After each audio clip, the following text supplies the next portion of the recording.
Hi, everyone, and welcome to Authors Interviewing Authors, where we feature two of our Prentiss House Press authors interviewing each other to learn more about their backgrounds, their writing, and their books. But before we turn it over to the true talent, a few words about Prentiss House Press.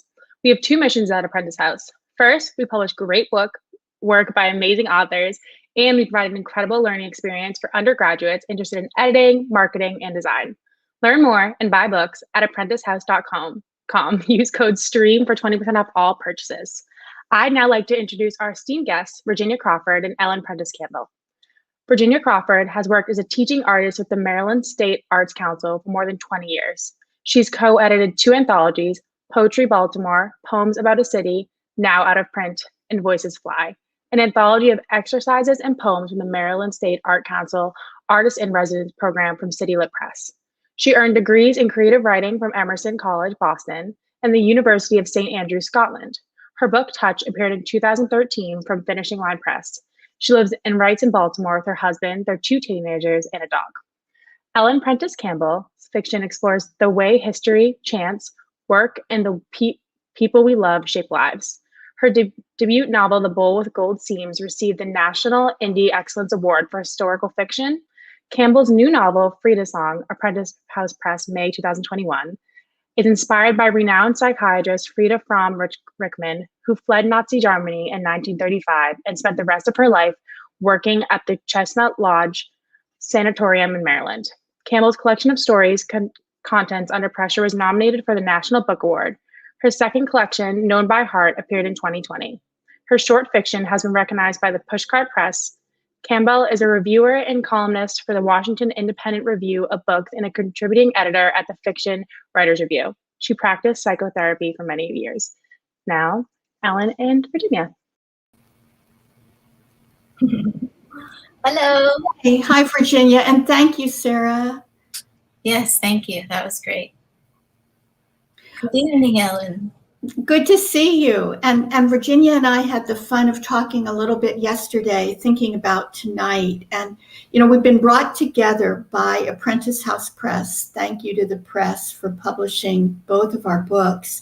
And, we've also been brought together by this unique experience of publishing a book in the middle of a worldwide pandemic. And, I'd love to hear, we didn't get a chance to talk about what that experience was like, but I'd love to hear your impressions of that experience, Virginia. Okay. Well, the book has both very recent poems in it, as well as some very older poems, much older. And I forget which month it was I submitted it, but I got the acceptance maybe February or March, and there was only this sort of ghost of a question: what's going to happen with this thing, and what does that mean for my book, and will I be able to have a real release party? So yeah, because that was like early days. That was when it was just beginning. Yeah, so at that point, I was hoping, it would be over by now, but obviously not. So I had several online events already celebrating the book, which I enjoy very much. Thankfully, I enjoy these kinds of events as well. Not nearly as much as I do that in-person interaction with the listeners. What is it about that in-person interaction with people who are listening to you read your poems or have read your poems that's so special for you? It's watching their faces and their understanding. Okay. As I can see they're following along with me. I'm taking them somewhere, and they're responding to the details I'm providing for them. So to see their reaction and their understanding, that's yeah, that makes so much sense to me, because I think, as a writer, we write in part because we have something we must express. But of course, it's such a deep pleasure to have what we write read, and then to actually get to see and hear from the readers who've read us. I always learn from that interaction, and I learn from it in a Zoom session as well. But I agree with you. It's beautiful to be able to really see the face and the expression. I miss that too. So how was this experience for you? You already had one or I know. I feel like sort of I feel both like a glutton for punishment in that, like you, I had a collection of stories that was really stories I had written over a number of years. Really, like 15 years from earliest story to most recent story. And before the pandemic, in the fall before the pandemic, I was inspired by a poet, actually, Virginia, who I heard read and who I heard talk about his process of putting a collection of poems together. And for me, short stories are much closer to poems than novels are to poetry. But hearing Todd Davis speak about putting his collection of poetry together, and this is back in September of 2019, I thought, well, gosh, those stories I've not pulled together. Let me take a look at them. So I looked at them, and I found that they began to cluster around a theme, the theme really being all different kinds of love. And they fell into a collection. And I submitted it to a Prentiss House Press. And like you, at the time it was accepted, the whole question of a pandemic just didn't even enter my mind. But by the time it was published, which was a year ago in May, of course, the pandemic was in full flower. Mm-hmm. And what I will say is, I think for me, an enormous benefit of being involved in the work of bringing a book to the world during this pandemic time was that it did give me a focus and a future reference point at a time that was really helpful to have it. Yes. But there was a strange feeling about sort of launching this baby out into the silent void. But I discovered the pleasures, the unexpected pleasures of being able to drop into people's kitchens and living rooms through Zoom reading groups. And it really, I think, forced me into a new kind of connection with both readers and authors. And so then, similarly, I must be crazy, but I think in part I couldn't believe that things would still be so different in May 2021. But I had, for over a decade, been working on the novel, which has now become Frieda's Song, and which will be published next week. And I submitted it and was delighted that a Prentiss House accepted it, and was absolutely ready to go forward with my May 25th publication date without any inkling of the fact that things would still be in this very different world. But again, the silver lining to that has been, it really gave me a different kind of solitude to prepare the final draft of the manuscript, and a different way of realizing how much it matters to me to be connected with readers and writers. So it's what do they say? It's a both and. It's terrible. It's terrible and it's wonderful. Yes. It's terrible and it's wonderful. Indeed. I think yesterday we noticed some similarities in our work related to history.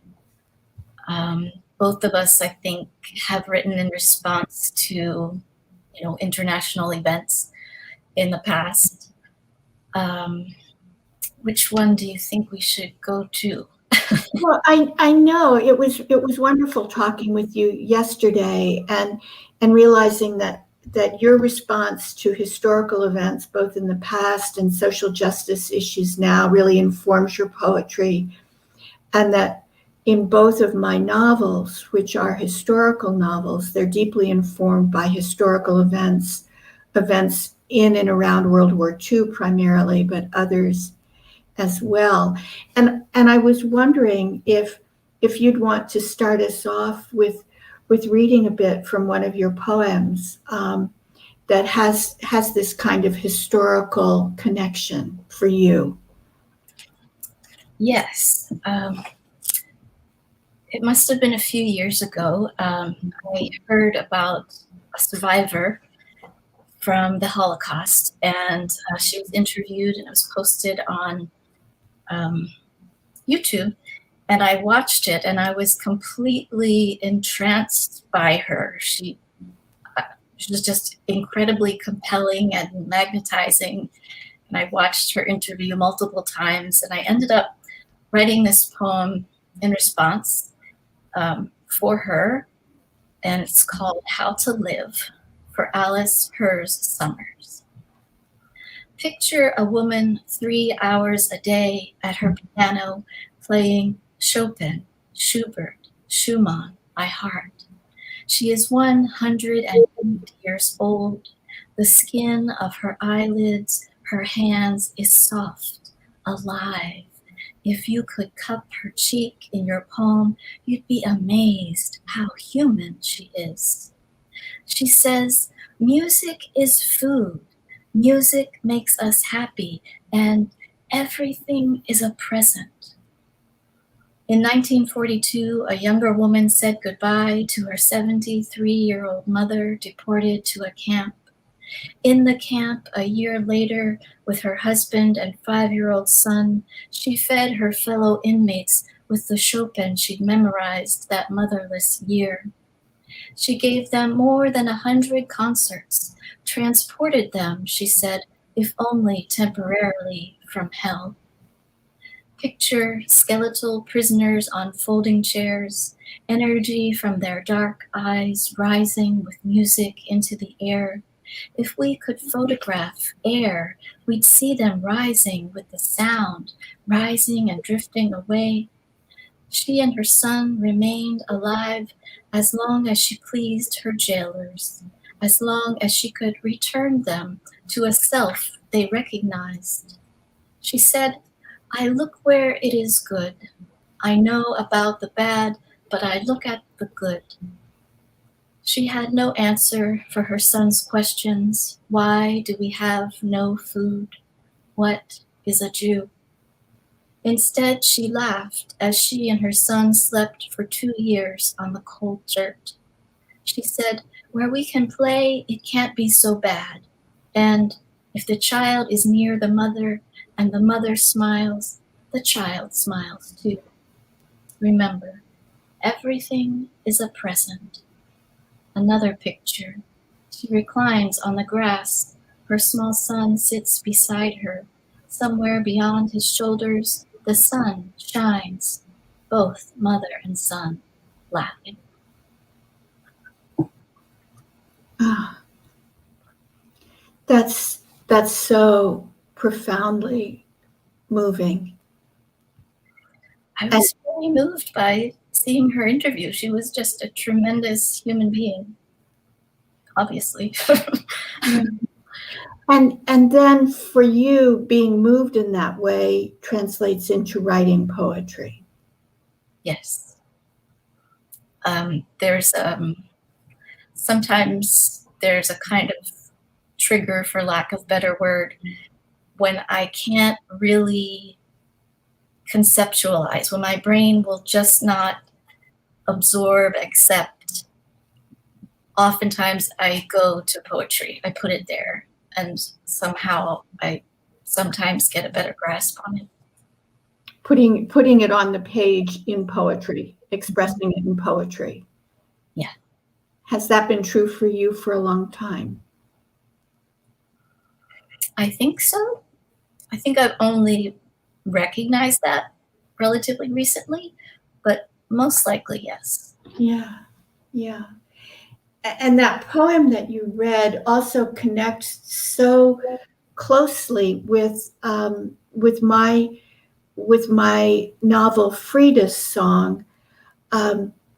Frieda's Song is inspired in large part, by Frieda Fromm-Reichmann, who was a psychiatrist in Germany and a Jewish psychiatrist in Germany, and had to flee Nazi Germany in 1935, coming to this country and settling here and working. And one of the very important things that she was able to hold onto from her past life, from her lost life in Europe, including the family she left behind, was music. She was an amateur pianist and a very good amateur pianist.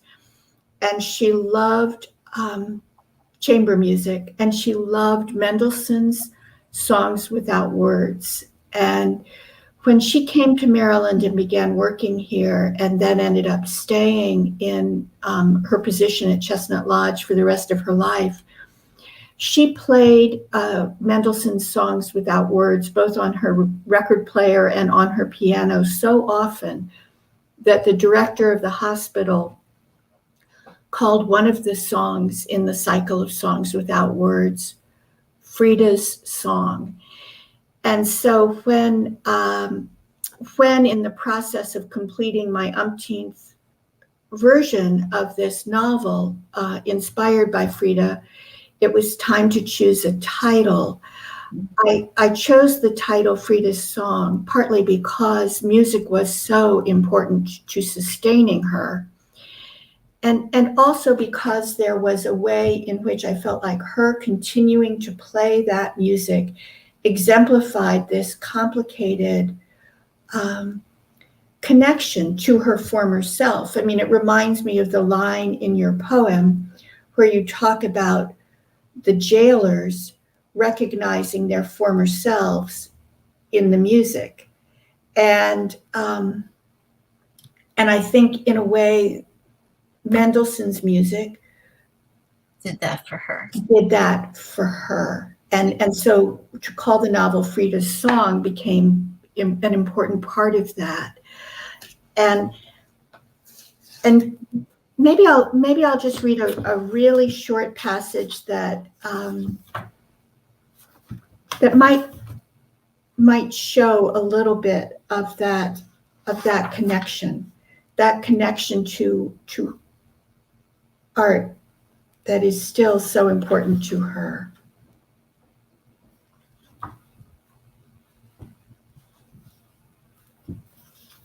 First, though, I have to find it.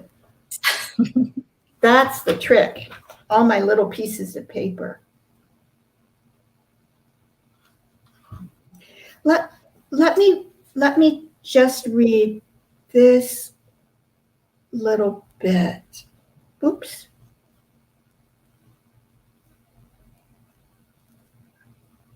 While you're looking,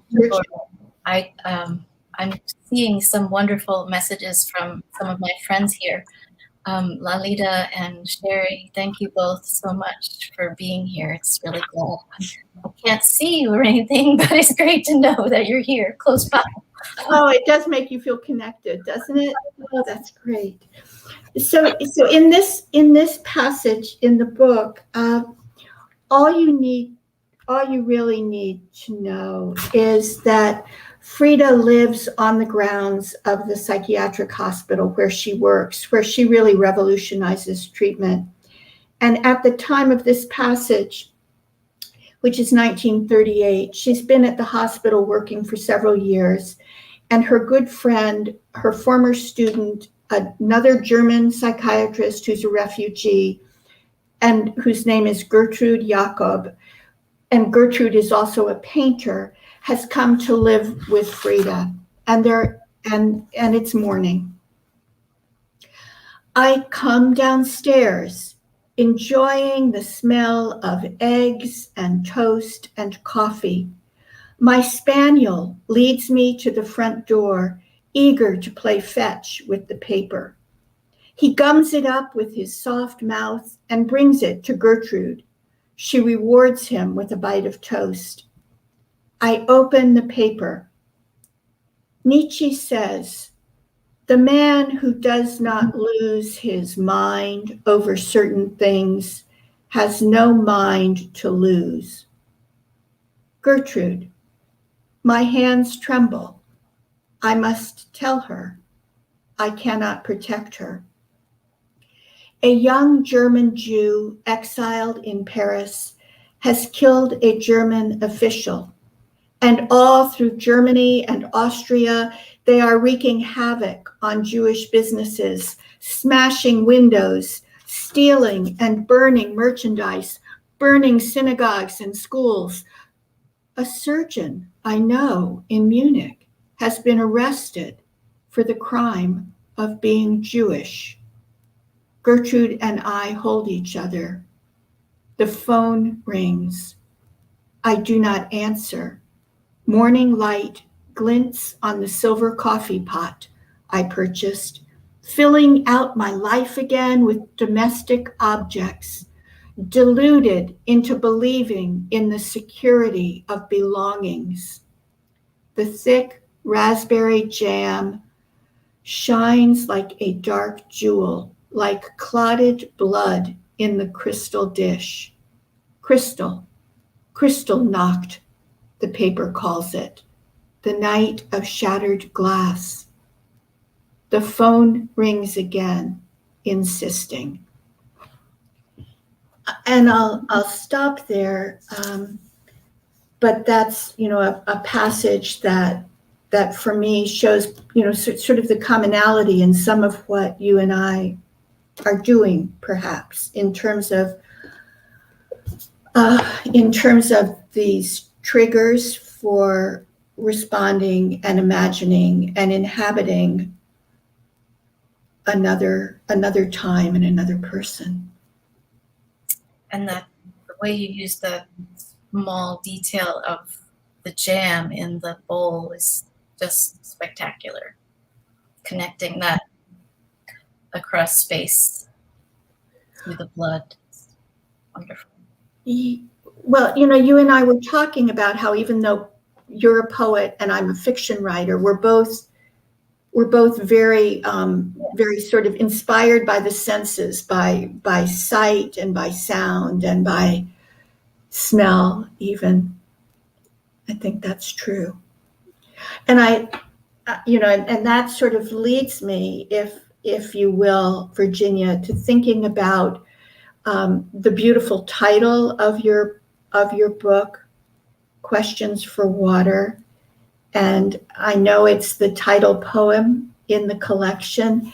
And I'd love it if you could share a little bit with folks listening tonight, as well as with me, about how you came to write that poem, how you came to that title, a little bit about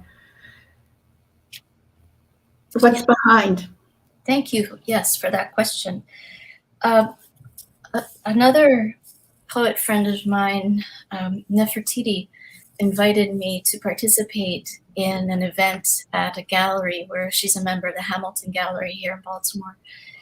And she was creating an exhibit connecting writers and visual artists.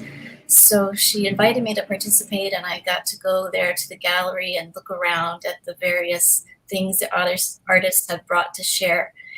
And I paused at a few things before I came to this particular painting, and then it was like, nothing else will do. I have to have this painting. Most of the painting is a green, blue, and combinations of green, blue, to me representing the ocean. And then there are also pieces of torn paper, a piece representing a boat, a very small boat, perhaps with a single person in it. Other pieces that represented maybe mountains. Another piece that might be a lighthouse. And I always wanted to write something connecting to my grandfather who came from Italy. And I had never really found the place to do that, to write something. And so this painting said immigration to me. But also at that time, we were seeing those really horrific things happening at our border.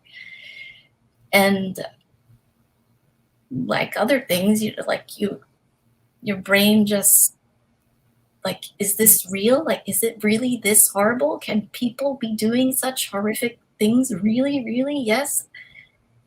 So the painting kind of brought together those current events as well as my own family's history of immigration.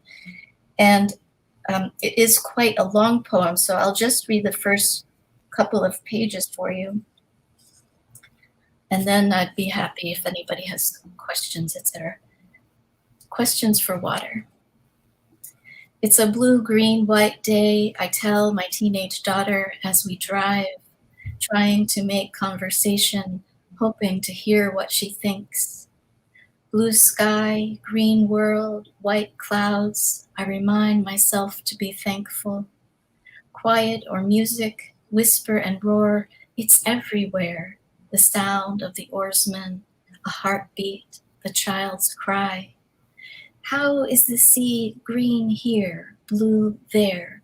What do you call that place where they mix? In the foreground, mountains, earth, vines, a trap called memory, barbed wire hoops to jump through. How do you hold a fistful of water? Keep your child, How do you hold a fistful of blue, green, blue, light streaming between your fingers? My daughter is an island too far for me to swim. She's made of sand, constantly shifting, becoming. I wait on a different shore. I wait beside my mountain. How did we get here? Which coast did we sail from? Blue, green, blue, sometimes ripples of sun. The day we took the German exchange students to the beach, parked and walked through the cool forest, came back with fossils in our pockets, shark teeth, gray and white.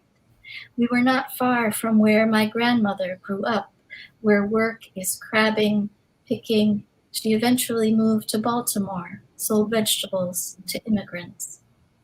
Blue and green mixed, nothing on its own, even water, H2 and O, everything mixed, sloshed ashore. It was my grandfather who came from the west coast of Italy on a ship, refused to teach his wife or their children his first language, the recipes his mother still prepared. He insisted his children be American. Maybe it was weeks on the ocean, its sound first a lullaby, then a thief, the constant rush and roar enveloping him, absolving him of himself. How did you get here? Hot caravan from the south, on a plane to visit someone already here? By following that long trail of paper, tests, signatures, ceremonies? Maybe your family was stolen, tortured, torn apart. My grandfather tried to forget his country. I don't think he recognized luxury.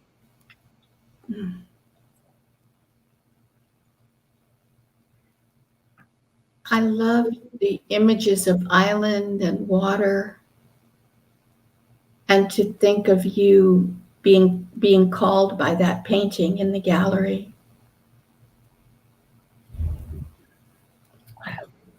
I had been hoping that we could have that image on the cover, but it's a square painting and the book is rectangular, so that was a little challenging. But I did end up with a really beautiful cover of a kind. It's so beautiful. But that's funny because, again, that's something else that's sort of a link between us, in that for the cover of this novel, as Kevin and Sarah know, it had been my hope that we could have a painting by Frieda's friend, Gertrude Jakob.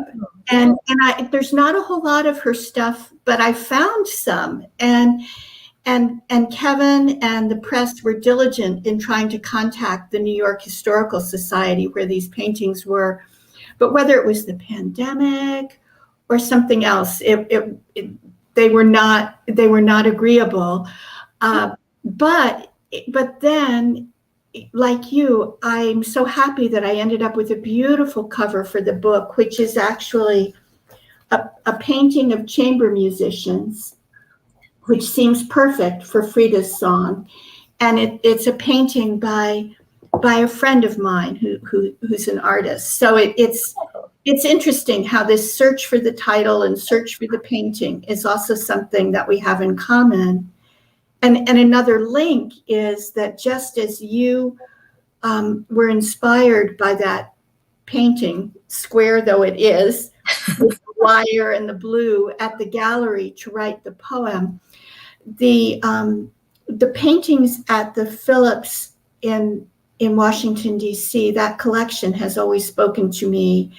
And it was, as I was writing this book and as I was imagining more about Frieda and her friend Gertrude and their life together and their life in Washington, it seemed to me that surely, since Gertrude Jakob was an artist and since Frieda loved art, that they would have found their way to the Phillips collection. So I'll read a little scene, because it's interesting that just as you are so inspired by art and write ekphrastic poetry sometimes, visual art really becomes part of my stories as well.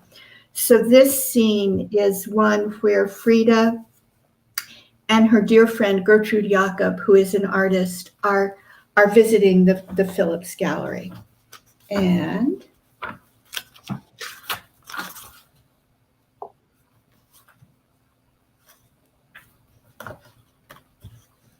one day, we venture to the Phillips Memorial Gallery. I do not dare drive the crowded residential streets near DuPont Circle. Raymond drives. Sally comes.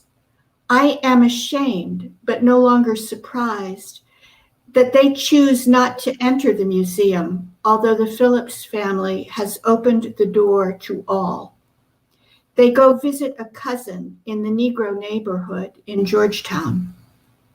Previously, the family's home, the rooms still feel domestic, with tiled fireplaces, carved chairs. The first modern art collection in America, the gallery is a memorial to the founder's brother and father. There are concerts in a paneled room where once the brothers played billiards. The place is an oasis of culture I did not know I missed until tasting it again. Gertrude is delighted.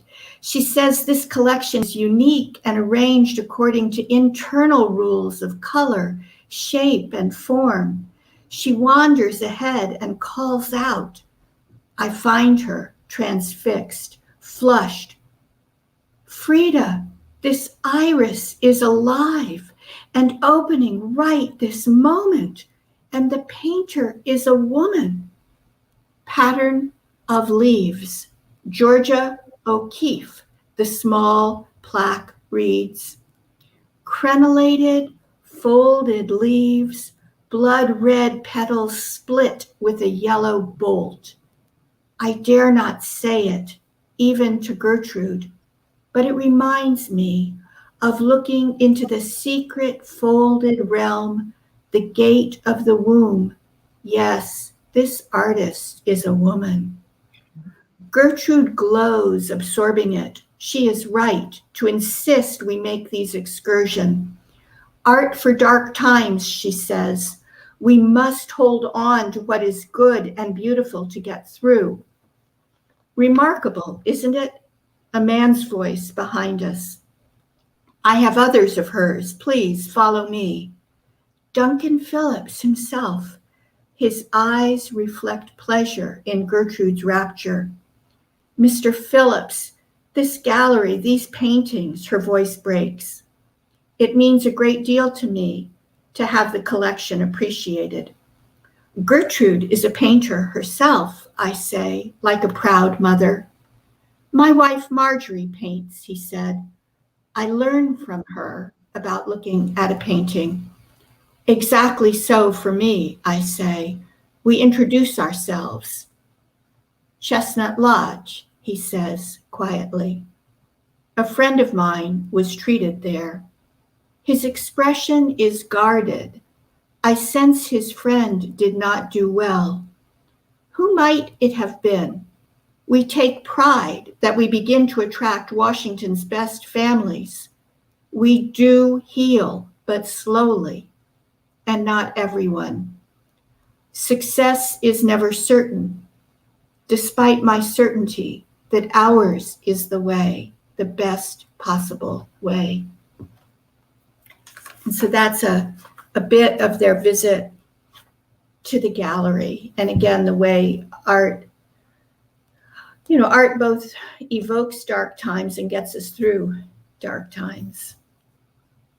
I especially like how these strangers are brought together in this place, looking at this art, and discover they're not entirely strangers. I really love when that happens spontaneously in life or in fiction. And it does, doesn't it? Oh, it really does, It really does. It really does. It definitely does. One of your lines about holding on to what's important reminded me of another poem I'd love to share. Oh, please. This one is, it's one of the newer poems, and I wrote it for my daughter. And I believe it explains itself relatively clearly at the beginning. American Mom. After a US missile kills an Iranian leader, we are told to expect retaliation.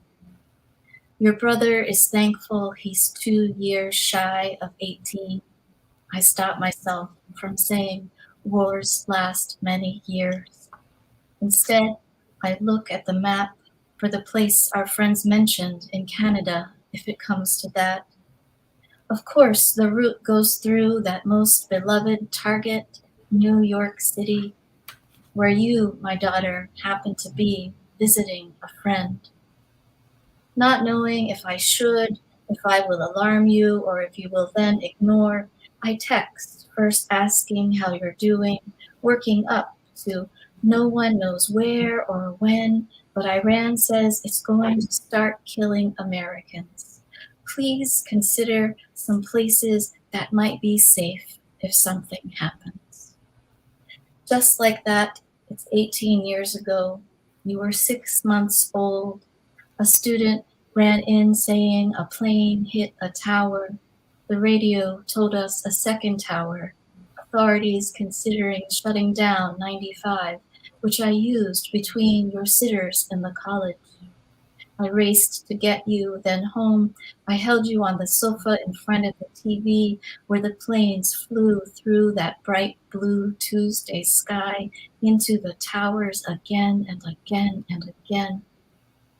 I text and ask for any addresses of friends you might go to if something happens nearby.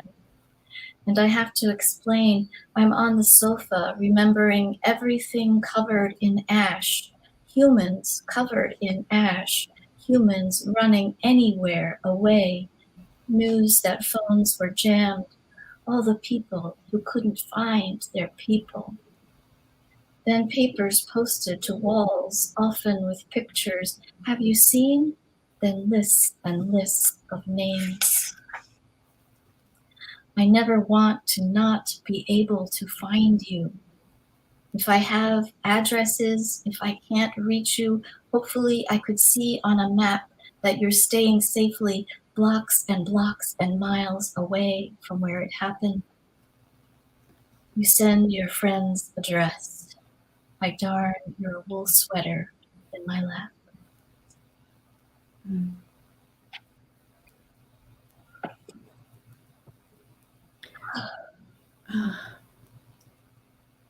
That's a beautiful and profound poem, And we talked a little bit about 9/11 yesterday when we talked, and how for both of us it was an event that also triggered a response in writing. For you, that poem, for me, it started me writing fiction again after many years. But hearing that poem, which you just read, makes me also remember I remember a couple of things. I think one thing that's really important to me, and I sense is important to you, is that there's a way in which responding to these feelings and events with either poetry or fiction is a way to get some kind of handle on going forward. And I remember that after 9/11, when I hadn't been writing fiction for a very long time, years, almost my whole career as a social worker, which at that point was probably about 20 years long, I just felt impelled to start writing stories. And I hadn't made this connection until just listening to you read this poem that you wrote for your daughter. But one of the stories, a very, very short story, and I usually write longish stories or novels, but one of the stories that's in my collection of stories that Prentiss House printed a year ago is a story really to a large extent written for and about my memories of my very young daughter when the Challenger exploded. And it, sort of a similar way in which I think these events just remind me at least of how precious and how short life may be, and what we must make of it. Indeed. If I had that story, I'd read it now, but I didn't bring that book upstairs to my neighbor's apartment. but thinking about the poem that you just read for your daughter out of your memories of 9/11 and your fear for her in that moment, maybe I'll read just a little bit. My novel Frieda's Song is told in 3 voices. Yes. And I know that your book of poems is in 4 parts, but this novel is 3 voices. So there's Frieda from Reichman, the mid-20th century psychiatrist. There's Eliza, who's a psychotherapist, and her son, Nick, who is 16, and Eliza and Nick have rented Frieda's former cottage. So they're living next door to the completely abandoned Chestnut Lodge, this eerie, shut-down psychiatric hospital, and they're living in Frieda from Reichman's former home. And so in the book, Frieda speaks and Eliza speaks. And as in the course of writing the book, I was surprised because I thought the whole story was going to be Eliza's, but it turned out really the story was also Frieda and Nick's. So thinking about frightening events and how they affect children and how they affect the mothers of children, I'll just read a tiny bit. This is in Nick's point of view. And Nick is out, it's late at night. He's been skateboarding in the night. And he's on Rockville Pike. And if you're from Rockville, as I am, and you're familiar with Rockville Pike, there's a pedestrian bridge across Rockville Pike at one point that goes from the west to the east. And Nick is there. The sign for the pedestrian bridge across the train tracks was all lit up.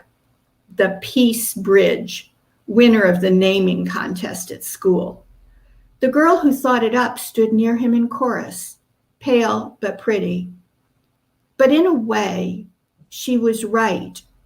Crossing over from east to west Rockville was sort of like going over the Berlin Wall or the Rio Grande. One night, his mom was driving him to basketball practice in the community center over here in East Rockville, and a cop stopped her. He was so little back then, Nick didn't know why. The cop thought she was shopping for crack. That would be the day, her shopping for crack. The bridge had a cage of wire, but someone with an assault rifle could do serious damage from up here. Like the sniper when he was in 4th grade, cruising around in an old green car, shooting people at gas stations, even a kid in a school parking lot. She drove him to school till they caught the man. She made him wear his seatbelt and sit on the seat, even though a bullet could come right in and he would have been safer hiding on the floor. Turned out the sniper had a kid with him, locked in the trunk, who did some of the shooting. He was in jail now too, for life. The guy wasn't his father. The bridge steps had no backs, like the cellar stairs at his grandparents' house, their old house now. The kind of stairs you could slip through. Don't believe everything you think, Ma told him.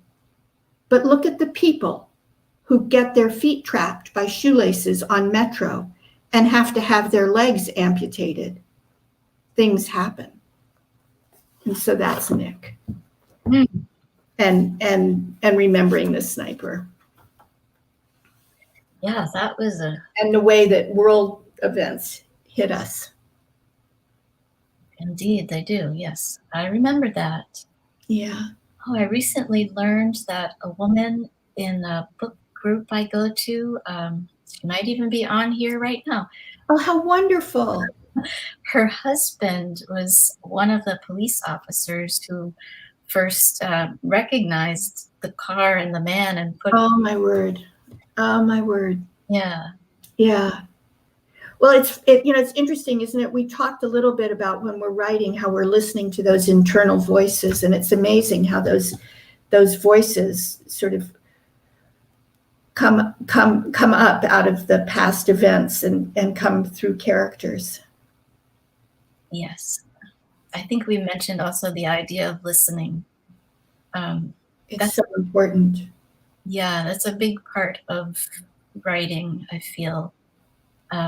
There's a sense of turning off the conscious mind and listening and writing what I hear. I so agree with that. And for me, it's been fascinating because I spent more than 30 years as a psychotherapist listening to clients. And now as a writer, I find myself exactly as you say, turning off the conscious mind, but listening to my characters' voices. It is all about listening. It really is. I'd love to listen to you read something else before we have to stop. Is there something else you could share?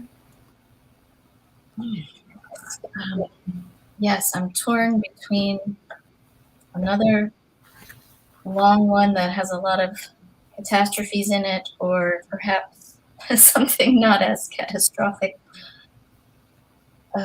Yes, I'm looking for the less catastrophic one. Yes, here we go. No catastrophes here. For the love of rhinos. It's all about being human. The music on the radio, symphonies, poems, every book ever written, photograph taken, lumps of clay spun on wheels, even coffees brewed and handed to you by a stranger calling your name. It's all practice, so when you walk through the zoo and see the rhinos standing, snuffling the green weeds in their enclosure, you also see the precision of their curved horns, how their ears, edged with delicate hairs, swivel toward sound and then lay almost hidden against their necks.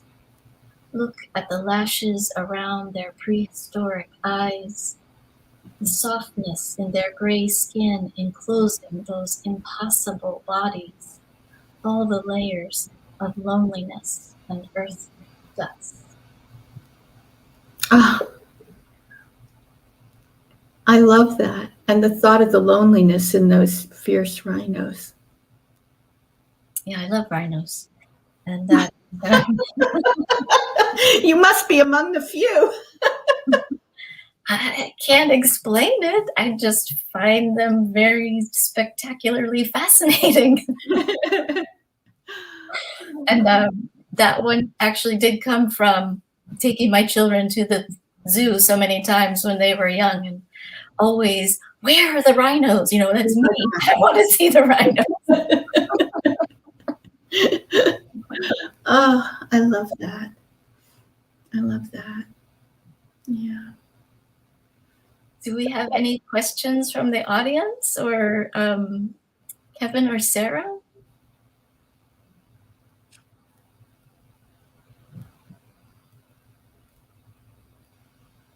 Silence from the audience. Silence from the audience.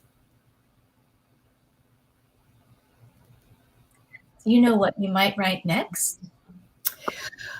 Well, as we were talking about, I am very, very inspired by places. What happened with Frieda's song, as well as my first novel, is really a place, and in both instances, an abandoned place, the Chestnut Lodge Hospital, and for my first novel, an abandoned resort hotel.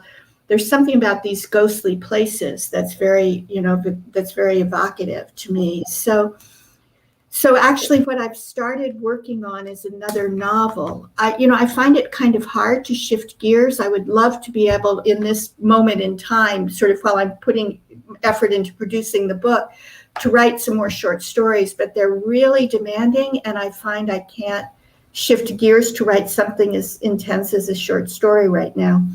But there's a novel that I have started, which again is set in an area in Pennsylvania that's about 3 hours west of here. Very beautiful, very rugged, about halfway between here and Pittsburgh. And I learned when I went to an exhibit at an art gallery, you and I have to go museuming. When the world opens up, we're going to meet and go to the museums, and we're going to write what we see. But when I went to an exhibit at a small gallery in Western Pennsylvania years ago, I saw a landscape that I just wanted to walk into. I just fell into it. It was this beautiful, deep green forest and water. And it was painted by a landscape painter who was well known in Western Pennsylvania in the 19th century. And, he's still known in that part of Pennsylvania, but people fall in and out of fashion. And he founded a school of artists that was never as famous as the Hudson River School.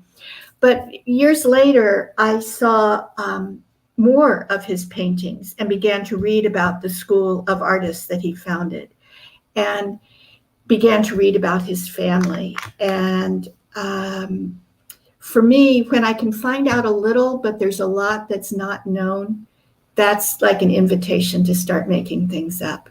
So I'm beginning the process of writing about this artist and his family, and their part of the world, which is to some extent lost because strip mining took over the exact area where he had his home. So that's what I'm embarking on once I get this book baby out in the world. Are you writing? Oh, yes. Oh, yes. Yes. New poems, yes. I actually wrote a poem about an experience on Zoom.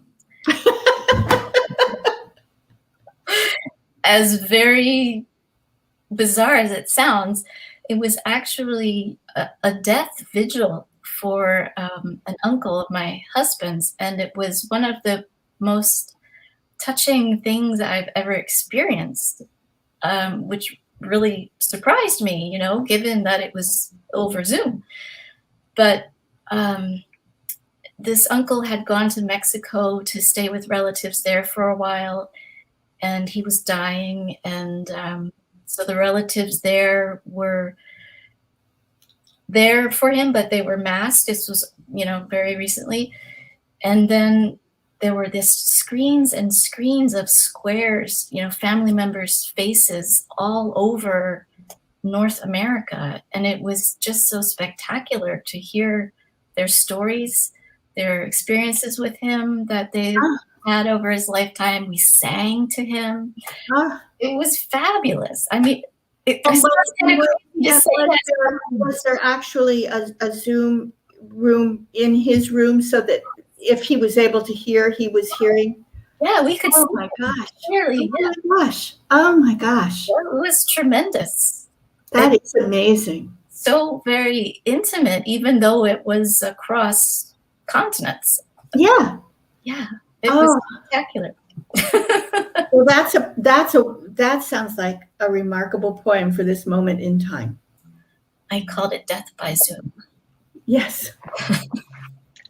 Hi, ladies. We are officially out of time. I would just like to thank you both so much. This was amazing. You guys did such a great job. The readings were beautiful. Thank you. And I'm going to now remove you from the stream. Thank you so much. Thanks for having us. Bye-bye, Virginia. Talk to you soon. Great. Yes. And I would just like to thank our authors again for joining us on this episode of Authors Interviewing Authors. And don't forget to check out our books on ApprenticeHouse.com, Amazon.com, bookshop.org, or anywhere books are sold. Thank you.